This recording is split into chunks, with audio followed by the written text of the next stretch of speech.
Well, hello there, everyone, and welcome to another episode of Soulful Conversations.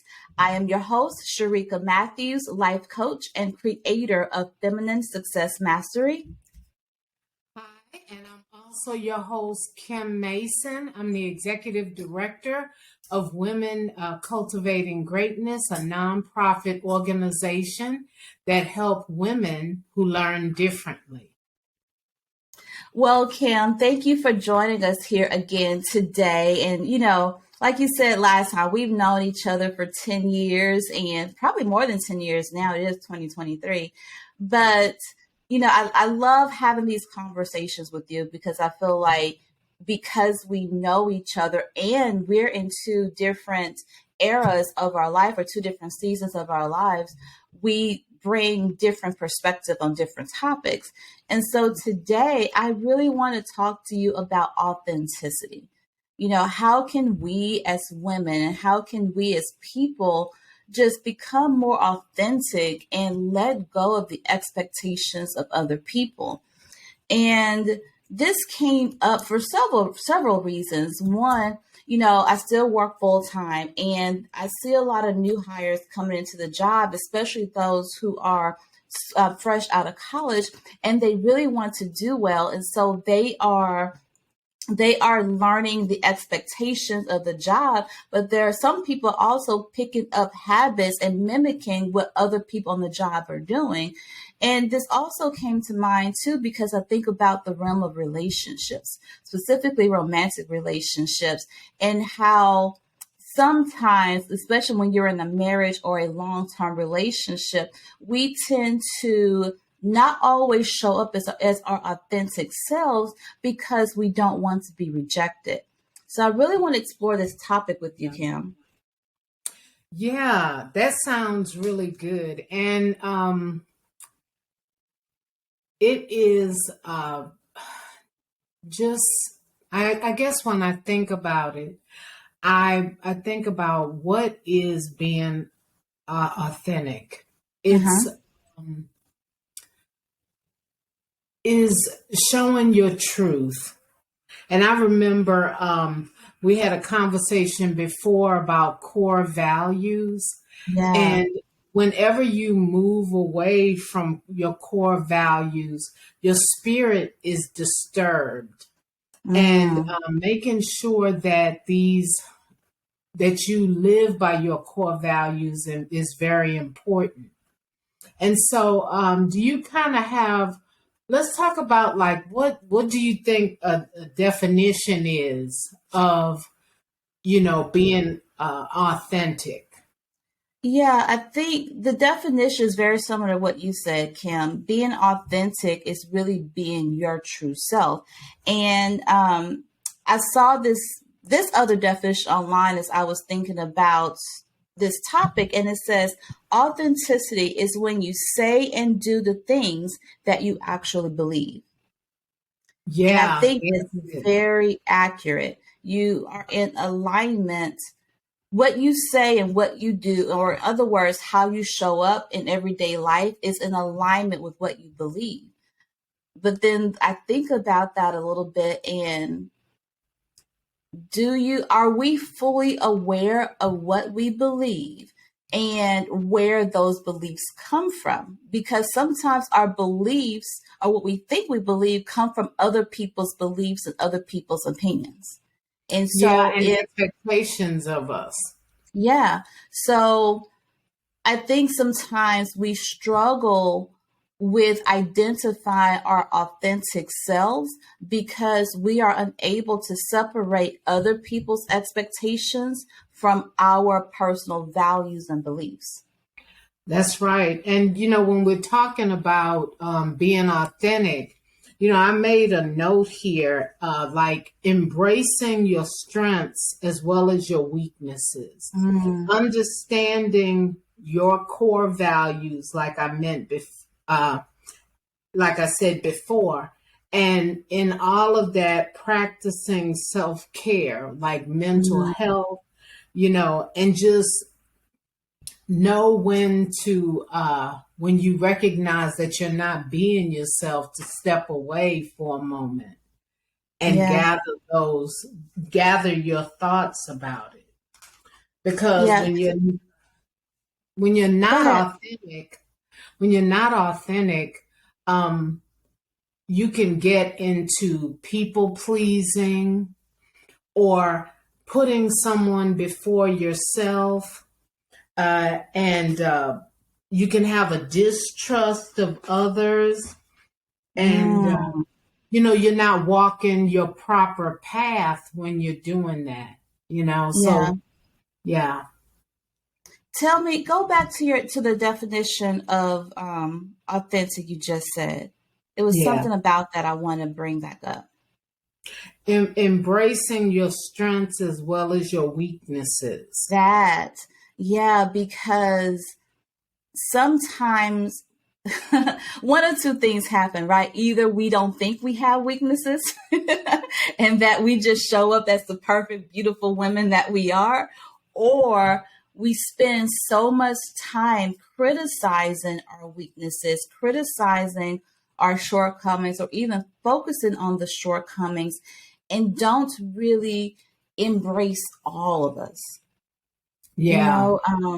And that's something, so that's something that I think shows up a lot. And I'm going to say this, I'm going to speak more on the relationship end of this now. I think this shows up a lot in relationships because you want to be that perfect partner for your husband or your wife or whomever your partner is.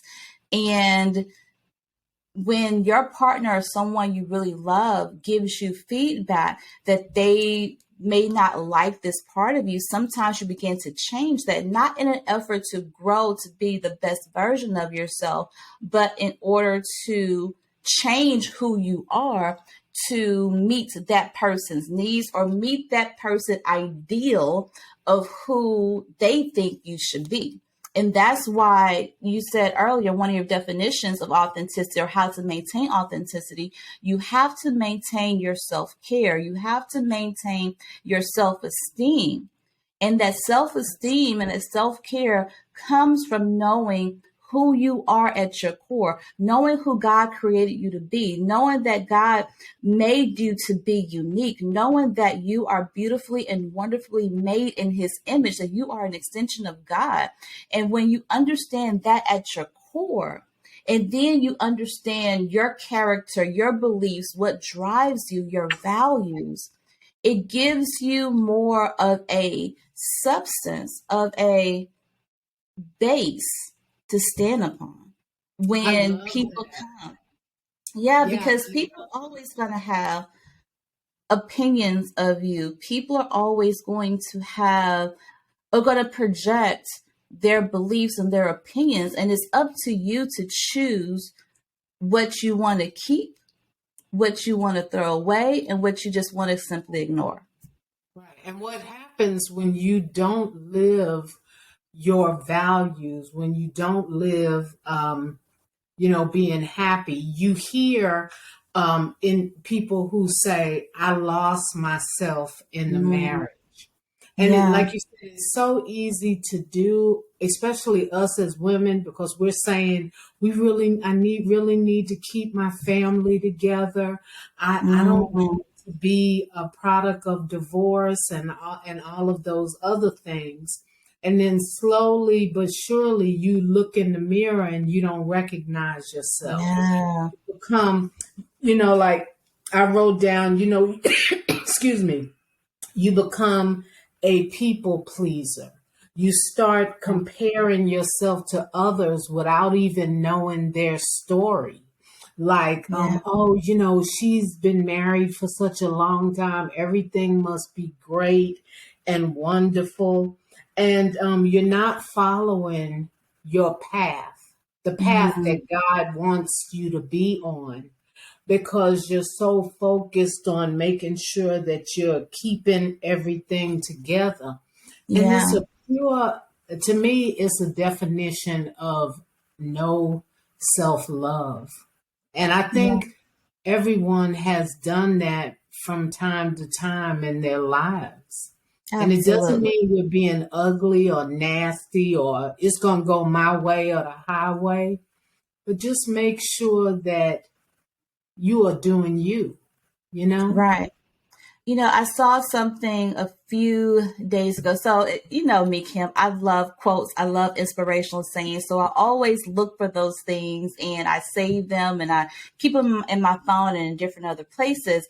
But I remember seeing something the other day that I think applies here where it says, and I'm going to paraphrase. I don't remember the exact words here, but in paraphrase, it said that if you rely on other people to build you up, then guess what? They have the power to tear you down. And What? and if your sense of self is always connected to what other people think of you, it's always connected to what other people tell you you should do, tell you who you should be, then those same people get to define who you are and define how you show up and how you don't show up. And in essence, that person, their opinion becomes your little g God. And is Wow. that really where we want to be? I know I don't. I know I don't. None of us do. And Yeah. then the question becomes, how do you find that balance? Because here's the truth. We're all human. I love you, Kim, as my friend. We have been friends for years. And I value your opinion. And if you tell me something about myself, I'm going to put some heavy thought into it and I will either make necessary changes in order to either, I want to say, maybe fix the flaw or just take into account of what you said. But Well, does that really mean that I'm not being authentic because I took what you said and applied it to my life? yeah, and maybe that has to do with the level of trust that we trust each other. And Yeah, I'm never going to say anything to you to hurt you, and you'll never say anything to hurt me. And so it's okay to have people's, thoughts and to evaluate them. I mean, I've done that before. And yeah, then I could also say that I've said, well, I don't believe that that's true about me. And yeah. I appreciate your thought, but I'm going to go ahead and move on, you Right. know? And So that's either way, that confidence. That's that confidence you have in yourself that we were talking about earlier. You are confident in who God created you to be. You are confident in who you know you to be so that when you hear other people's opinions, you know what to keep and you know what to throw away. But also in the realm of relationships, I agree with you that it is definitely a level of trust. And the reason I trust you is because you see me. You don't view me through the lens of who you think I should be. You view me, I like to believe it anyway, at least that's who you've proven yourself to me to be, Kim, is right. you view me through very clear lenses and you see me for who I am. And sometimes, Kim, I think you have, a future vision too, because you see me for who I'm becoming as well. And you can speak life into that. And I think that's what makes the difference in who you choose to listen to. Number one, do you believe that that person can see you for who you are versus who they think you should be? Number two, are they speaking to you from a place of love? And remember that God is love. So are they speaking to you from a place of God, from a place of love? And number three, do you believe they have the best intentions for who you are and for who you are becoming? And if you can answer those three things in the affirmative, then that is someone you can take wise counsel from. You just can't Yeah, listen to anybody and everybody, that's for sure. yeah. And a lot of times I will just think that no one is out there to hurt me, right? But Yeah, that's not necessarily the case. That's why right. that you have to protect, what you see and what you hear and who you hear, you Yeah, know. And so there's just certain people that I don't want to hear their advice, you know. right, right. Yeah, and it's who you let in your inner circle. I was in a class one time and they talked about your inner circle and then you have a second circle and then the Hmm. people that are way out here. And Right. I'll be nice and kind to everyone, but the people who are way out in the outer circle, they're the people you're like, "Good morning, how you doing? Hope you have a They're blessed day." acquaintances. And that's Yeah. it. Yeah. Yeah, acquaintances. Let me ask you this, Yeah. Kim, because now I'm switching back into, let's think about corporate America and showing up on our jobs or even in our businesses. And there's this term called code switching, especially in the African American community, where you are one way when you're around your friends and family, then you code switch when you get around other people, particularly when you get into the office and you act a different way and you speak a different way. Is that still being authentic? I want to know your opinion on that. Wow. I had never heard of code switching What? before. No, Girl, not at yes. all. And Because I so don't talk like this at the job, honey. right, but I'm just thinking, who has time for that? I'm dyslexic. I'm doing good to be who I am, on a but I can actually see that happening, because the culture in corporate America is that you have to be professional, you have to be the team player, you have to be well liked. Yeah, And I think that that's okay up to a certain extent. So you asked me what my thoughts are about it. I think that it's okay because you do have to be professional. You do have to make sure you're getting your job done and all that other stuff. But yeah, when someone addresses you or you're asked to do something and in your core it doesn't sit right with you, that's when you have to be strong enough to say, I don't agree with that. right, And then just let the chips fall where they may, right. but you don't want to agree with something and you really don't feel like that's part of your core values. Yeah. And I think when it comes to corporate America, one thing that I had to learn was that it is okay for me to be multifaceted. Just because I talk one way when I'm around my friends and family, and I talk differently when I'm around corporate people in corporate America, doesn't mean I'm being inauthentic because I am both. I can be professional and I can be casual. I can be feminine and I can be masculine. I can be a little bit rough. I'm not that hood. I got a little bit of hood in me. Not a whole lot, but I can be multiple things or different things depending on my environment. And it's all true to who I am because of my care. Because it's all driven, like we said earlier, it's still driven from a place of my core beliefs and my core values. I'm not being fake. I'm not being funny. I am just being who I need to be in that moment to be the best version of myself and to accomplish the goals and the missions that's in alignment with my life. And I And one thing, also one thing you saying, I think the connection is do are you okay with what you're doing, whether it's at work or in a yeah, setting with family or whatever.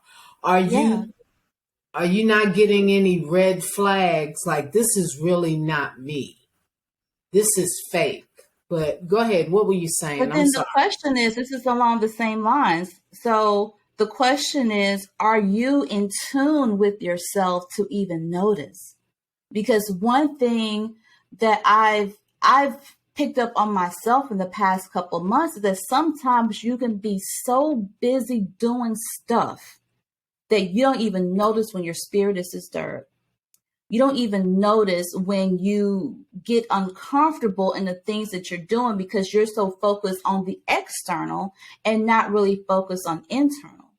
That's why it's so important that that we, number one, like you said earlier, is to maintain that self-care. And by self-care, you have to slow down enough to Yeah. hear your own thoughts. You have to slow down enough to feel your spirit, to hear your spirit talk to you. Because if you are this chronic doer, this chronic achiever, always going from one thing to another, every single minute, every single hour, every single second of your day is filled with stuff to do, you'll never hear the Spirit of God speaking to you. You'll never hear your inner spirit nudging you to say something isn't right here. You're out of alignment. Yeah. And I think that someone who is doing all of that, being busy and all, eventually it catches up with you. Oh, yeah. I Oh, yeah. know it caught up with me recently where Mm, I had to just take a day and not do anything because my body was aching. I felt exhausted. mm, Um, and I was counting each one of my accomplishments and doing my checklist. And then mhm. I call it a crash. And then you just crash and you have to, and that's why I believe that people should take mental health days and actually Absolutely. label them. This is my mental health day. I'm going to stay home in my pajamas. I'm going to watch reruns of I Love Lucy and or Yeah. whatever I'm going to do. To just, because if you keep going like that, if you don't recognize it, I believe your body will. Yeah.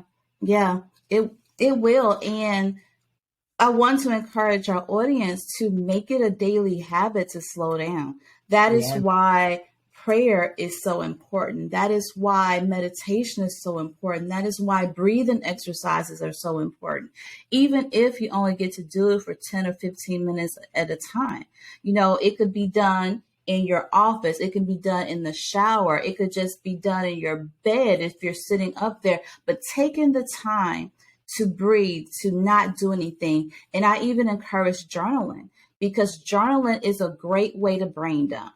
Sometimes we don't hear our own red flags or the horn blasting because we got so much going on in our heads. We're thinking about That's work, we're thinking about business, we're thinking about the kids, we're thinking about finance, we're thinking about food, we're thinking about our health, we're thinking about all these different things, right? All at the same time. Because women, we don't compartmentalize. Everything is going all over the place in our brains.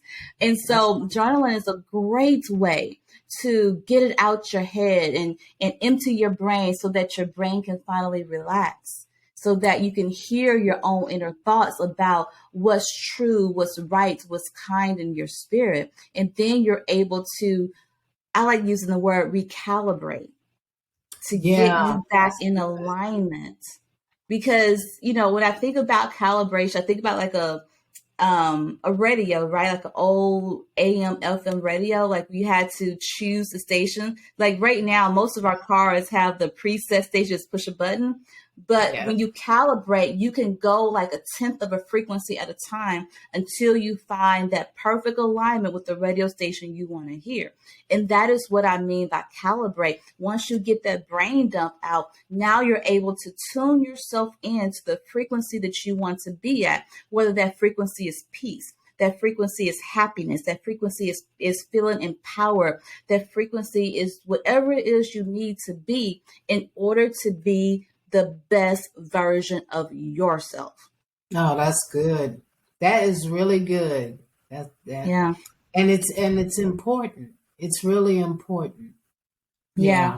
Yeah. And I want to share this other definition I found that I think is in alignment with everything we talked about here. It says authenticity requires vulnerability, transparency, and I can't read my handwriting. Transparency and integrity. Ah, yeah. And when I was doing my research, integrity came up a lot. And I know Yeah. that that's my number one core value. I Yeah. want to be around people who have integrity and who love themselves and love others. Yeah. That's really important. That's so Yeah. good. It's so good. Yeah, Yeah. and I want to encourage people today that it's okay to be multifaceted. It's okay to be different versions of yourself when you need it to be. It doesn't mean that you're being inauthentic, but also give yourself grace and room to grow. Great. Because how I show up today is not how I showed up 5 years ago. I'm a little bit different. I still have most of the same core values. When I say most of the same, I think that our core values, the list of it, the totality of it stays the same most of our lives, but in different phases of your lives, your top five may tend to move around a little bit, right? So Yeah. my top five values are approximately the same. It's just that maybe number five went to number one and number two went to number four. It shuffled a little bit.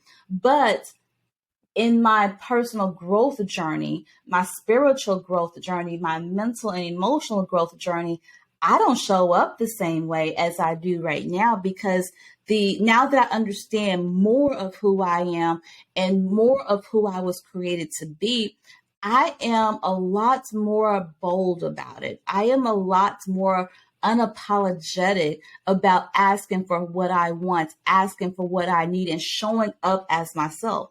you know um and this That's is it. this is a personal moment here. I remember I used to have so much anxiety about my hair.